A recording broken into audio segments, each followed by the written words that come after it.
ಉತ್ತರ ಕರ್ನಾಟಕದಲ್ಲಿ ದಿನನಿತ್ಯ ಬಿಸಿಲಿನ ತಾಪ ಏರ್ತಲೇ ಇದೆ. ಬಿಸಿಲಿನ ಬೇಗೆ ಹೆಚ್ಚಾಗಿದ್ದರಿಂದ ಬಾಗಲಕೋಟೆಯಲ್ಲಿ ಕುಕ್ಕಟೋದ್ಯಮಕ್ಕೆ ಭಾರಿ ಹೊಡೆತ ಬಿದ್ದಿದೆ. ರಣ ಬಿಸಿಲು ತಾಳಲಾರದೆ ನಿತ್ಯವೂ ಸಾವಿರಾರು ಕೋಳಿ ಮರಿಗಳು ಸಾವನ್ನಪ್ಪಿವೆ.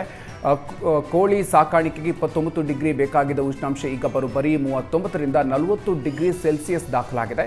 ಕೋಳಿ ಫಾರ್ಮ್ನಲ್ಲಿ ನಿರಂತರ ಫ್ಯಾನ್ ಹಾಕಿದ್ರೂ ಬಿಸಿ ನಿಯಂತ್ರಣಕ್ಕೆ ಬಾರದೆ ಕೋಳಿಗಳು ಸಾವನ್ನಪ್ಪಿದೆ ಅಂತ ಮಾಲೀಕರು ಕಂಗಾಲಾಗಿದ್ದಾರೆ.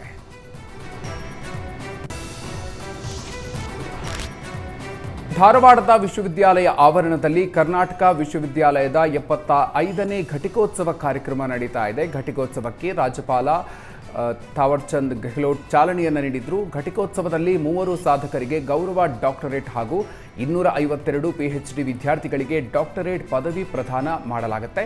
ಕಾರ್ಯಕ್ರಮದಲ್ಲಿ ಸಚಿವ ಎಂಸಿ ಸುಧಾಕರ್, ಇಸ್ರೋ ಮಾಜಿ ಅಧ್ಯಕ್ಷ AS ಕಿರಣ್ ಕುಮಾರ್ ಸೇರಿದಂತೆ ಹಲವು ಗಣ್ಯರು ಭಾಗಿಯಾಗಿದ್ದಾರೆ. ಬೆಳಗಾವಿ ಜಿಲ್ಲೆಯ ಅಥಣಿ ತಾಲೂಕಿನ ಶಿರಹಟ್ಟಿ ಗ್ರಾಮದಲ್ಲಿ 12 ಅಡಿ ಉದ್ದದ ಮೊಸಳೆ ಕಾಣಿಸಿಕೊಂಡಿದ್ದು, ಮೊಸಳೆಯನ್ನ ಗ್ರಾಮಸ್ಥರು ಸೆರೆ ಹಿಡಿದಿದ್ದಾರೆ. ಕೃಷ್ಣಾ ನದಿ ದಡದಲ್ಲಿ ಮೊಸಳೆ ಪ್ರತ್ಯಕ್ಷವಾಗಿದ್ದು, ಕೂಡಲೇ ಗ್ರಾಮಸ್ಥರೇ ಕಾರ್ಯಾಚರಣೆಯನ್ನು ನಡೆಸಿ ಮೊಸಳೆಯನ್ನ ಸೆರೆ ಹಿಡಿದಿದ್ದಾರೆ. ಸೆರೆ ಹಿಡಿದ ಮೊಸಳೆಯನ್ನ ಅರಣ್ಯ ಅಧಿಕಾರಿಗಳಿಗೆ ಒಪ್ಪಿಸಲಾಗಿದ್ದು, ಬಳಿಕ ಹಿಡಕಲ್ ಜಲಾಶಯಕ್ಕೆ ರವಾನೆ ಮಾಡಲಾಗಿದೆ. ಇಂದು ತಮಿಳುನಾಡು ವಿಧಾನಸಭಾ ಕ್ಷೇತ್ರಗಳಿಗೆ ಮತದಾನ ಹಿನ್ನೆಲೆ ಮೈಸೂರಿನಲ್ಲಿ ವಿಜಯ್ ಅಭಿಮಾನಿಗಳು ಟಿವಿಕೆ ಪಕ್ಷದ ಗೆಲುವಿಗಾಗಿ ದೇವರ ಮೊರೆ ಹೋಗಿದ್ದಾರೆ. ಮೈಸೂರಿನ ಯೋಗ ನರಸಿಂಹಸ್ವಾಮಿ ದೇವಾಲಯದಲ್ಲಿ ನಟ ವಿಜಯ್ ಅಭಿಮಾನಿಗಳು ವಿಶೇಷ ಪೂಜೆಯನ್ನು ಸಲ್ಲಿಸಿದ್ದಾರೆ. ತಮಿಳುನಾಡು ರಾಜ್ಯದಲ್ಲಿ ಜನ ಬದಲಾವಣೆ ಬಯಸಿದ್ದಾರೆ. ವಿಜಯ್ ಎಲ್ಲ ವರ್ಗದ ಜನರಿಗೆ ನ್ಯಾಯ ಕೊಡಲಿದ್ದಾರೆ. ವಿಜಯ್ ಅವರು ಸಿಎಂ ಆಗಿ ತಮಿಳುನಾಡಿನಲ್ಲಿ ಬದಲಾವಣೆಯನ್ನು ತರಲಿದ್ದಾರೆ. ವಿಜಯ್ ಅವರ ಚಿತ್ರಗಳಲ್ಲೂ ಉತ್ತಮ ಸಂದೇಶಗಳನ್ನು ಕೊಟ್ಟಿದ್ದಾರೆ. ರಾಜಕೀಯದಲ್ಲೂ ವಿಜಯ್ ಸಕ್ಸಸ್ ಕಾಣಲಿದ್ದಾರೆ ಅಂತ ವಿಜಯ್ ಅಭಿಮಾನಿಗಳು ವಿಶ್ವಾಸವನ್ನು ವ್ಯಕ್ತಪಡಿಸಿದರು. ಮಾಜಿ ಮುಖ್ಯಮಂತ್ರಿ BS ಯಡಿಯೂರಪ್ಪ ಅವರ 50 ವರ್ಷ ರಾಜಕೀಯ ಪಯಣವನ್ನ ಹಬ್ಬವನ್ನಾಗಿ ಆಚರಿಸಲು ಬಿಜೆಪಿ ಮುಂದಾಗಿದೆ. ಈ ಬಗ್ಗೆ ಬಿಜೆಪಿ ರಾಜ್ಯಾಧ್ಯಕ್ಷ ವಿಜೇಂದ್ರ ಮಾಹಿತಿ ನೀಡಿದ್ದು, ಮೇ 9ರಂದು ಬೃಹತ್ ಕಾರ್ಯಕ್ರಮಕ್ಕೆ ಸಿದ್ಧತೆ ಮಾಡಿಕೊಳ್ಳಲಾಗ್ತಾ ಇದೆ. ಯಡಿಯೂರಪ್ಪನವರ 50 ವರ್ಷಗಳ ರಾಜಕೀಯ ಪಯಣವನ್ನ ಸಂಭ್ರಮಾಚರಣೆ ಮಾಡುವ ಮೂಲಕ ಆಚರಣೆ ಮಾಡ್ತೀವಿ. ಯಡಿಯೂರಪ್ಪ ಕೇವಲ ಒಂದು ಜಾತಿಗೆ ಸೀಮಿತವಾಗದೆ ಎಲ್ಲ ವರ್ಗದ ಜನರ ಏಳಿಗೆಗೆ ಶ್ರಮಿಸಿದ್ದಾರೆ. ರಾಜ್ಯದ ಮೂಲೆ ಮೂಲೆಗಳಿಂದ ಜನರು ಈ ಕಾರ್ಯಕ್ರಮದಲ್ಲಿ ಭಾಗವಹಿಸಲಿದ್ದಾರೆ. ಇದೊಂದು ಐತಿಹಾಸಿಕ ಕಾರ್ಯಕ್ರಮ ಆಗಲಿದೆ ಅಂತ ವಿಜೇಂದ್ರ ಹೇಳಿದ್ದಾರೆ. ಗೃಹ ಸಚಿವ ಪರಮೇಶ್ವರ್ಗೆ ಕಬಡ್ಡಿ ಟೂರ್ನಿ ಬೆಟ್ಟಿಂಗ್ ಸಂಕಷ್ಟ ಎದುರಾಗಿದೆ. ಪರಮೇಶ್ವರ್ ಕಬಡ್ಡಿ ಟೂರ್ನಿಯಲ್ಲಿ 500 ರೂಪಾಯಿ ಬೆಟ್ಟಿಂಗ್ ಕಟ್ಟಿದ್ದಾಗಿ ಹೇಳಿದ್ರು. ಈ ಸಂಬಂಧ ಬೆಟ್ಟಿಂಗ್ ಕಟ್ಟುವುದು ಅಪರಾಧ ಅಂತ ಖಾಸಗಿ ದೂರು ದಾಖಲಾಗಿತ್ತು.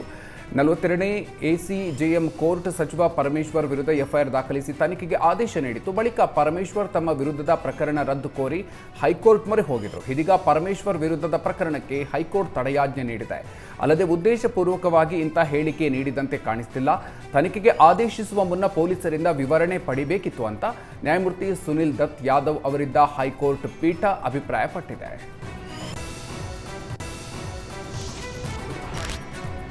ಪ್ರಧಾನಿ ಮೋದಿ ಅವರನ್ನ ಭಯೋತ್ಪಾದಕ ಎಂದ AICC ಅಧ್ಯಕ್ಷ ಮಲ್ಲಿಕಾರ್ಜುನ್ ಖರ್ಗೆ ವಿರುದ್ಧ ಬಿಜೆಪಿ ಪ್ರತಿಭಟನೆ ನಡೆಸಿದೆ. ವಿಧಾನಸೌಧದ ಗಾಂಧಿ ಪ್ರತಿಮೆ ಬಳಿ ಬಿಜೆಪಿ ರಾಜ್ಯಾಧ್ಯಕ್ಷ ವಿಜೇಂದ್ರ, ಛಲವಾದಿ ನಾರಾಯಣಸ್ವಾಮಿ, ಸಚಿವೆ ಶೋಭಾ ಕರಂದ್ಲಾಜೆ ಸೇರಿದಂತೆ ಹಲವು ಬಿಜೆಪಿ ನಾಯಕರು ಪ್ರತಿಭಟನೆಯಲ್ಲಿ ಭಾಗಿಯಾಗಿದ್ದರು. ಕಾಂಗ್ರೆಸ್ ಪಕ್ಷದ ವಿರುದ್ಧ ಧಿಕ್ಕಾರ ಕೂಗಿ ನಾಯಕರು ಆಕ್ರೋಶವನ್ನು ವ್ಯಕ್ತಪಡಿಸಿದರು. ಈ ವೇಳೆ ಮಾತನಾಡಿದ ವಿಜೇಂದ್ರ, ಮೋದಿ ಅವರ ಜನಪ್ರಿಯತೆಯನ್ನು ಕಾಂಗ್ರೆಸ್ ಸಹಿಸ್ತಾ ಇಲ್ಲ. ನರೇಂದ್ರ ಮೋದಿ ಬಗ್ಗೆ ಖರ್ಗೆ ನೀಡಿರುವ ಹೇಳಿಕೆಯನ್ನು ಖಂಡಿಸ್ತೀವಿ. ಕೂಡಲೇ ಅವರು ದೇಶದ ಜನರ ಕ್ಷಮೆ ಕೇಳಬೇಕು ಅಂತ ವಿಜೇಂದ್ರ ಆಗ್ರಹಿಸಿದ್ದಾರೆ. 25ಕ್ಕೂ ಹೆಚ್ಚು ರಾಷ್ಟ್ರಗಳು ಆ ದೇಶದ ಅತ್ಯುನ್ನತ ಗೌರವವನ್ನು, ಹೈಯೆಸ್ಟ್ ಸಿವಿಲಿಯನ್ ಅವಾರ್ಡ್ಸ್ ಅನ್ನ ನಮ್ಮ ದೇಶದ ಪ್ರಧಾನಮಂತ್ರಿ ನರೇಂದ್ರ ಮೋದಿಜಿಯವರಿಗೆ ನೀಡಿದ್ದಾರೆ. ಭಾರತದ ಯಾವುದೇ ಪ್ರಧಾನಮಂತ್ರಿಗಳಿಗೆ ಈ ರೀತಿ ಗೌರವ ಸಿಕ್ಕಿರಲಿಲ್ಲ.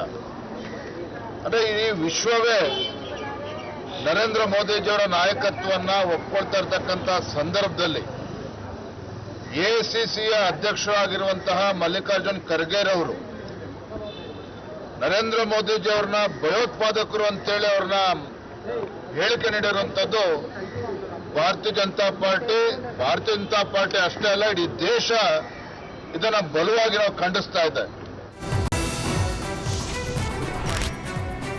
ಪ್ರಧಾನಿ ಮೋದಿಯವರನ್ನ ಭಯೋತ್ಪಾದಕ ಅಂತ ವಿವಾದಾತ್ಮಕ ಹೇಳಿಕೆ ನೀಡಿದ ಮಲ್ಲಿಕಾರ್ಜುನ ಖರ್ಗೆ ವಿರುದ್ಧ ಮಂಡ್ಯದಲ್ಲಿ ಬಿಜೆಪಿ ಕಾರ್ಯಕರ್ತರು ಪ್ರತಿಭಟನೆ ನಡೆಸಿದ್ದಾರೆ.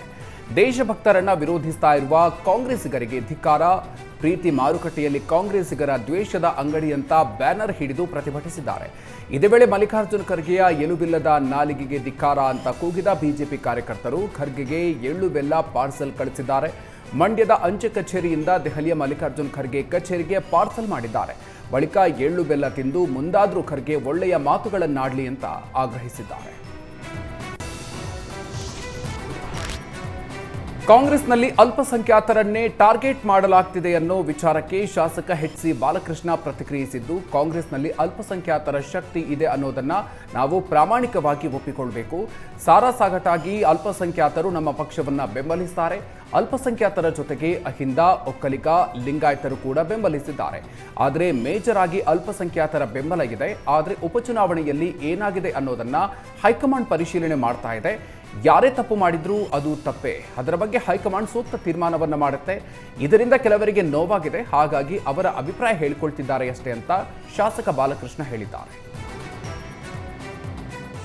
ಈಗ ಕಾಂಗ್ರೆಸ್ ಸರ್ಕಾರ ಅಲ್ಪಸಂಖ್ಯಾತರು ಶಕ್ತಿ ಇದೆ ಅಂತಕ್ಕಂಥದ್ದನ್ನು ನಾವು ಪ್ರಾಮಾಣಿಕವಾಗಿ ಒಪ್ಕೋಬೇಕಾಯ್ತದೆ.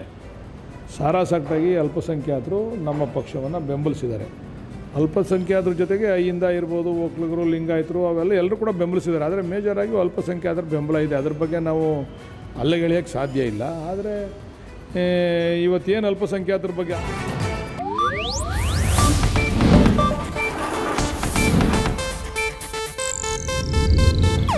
ಇದು ಏಷ್ಯಾನೆಟ್ ನ್ಯೂಸ್ ನೆಟ್ವರ್ಕ್ ಪ್ರಸ್ತುತಿ.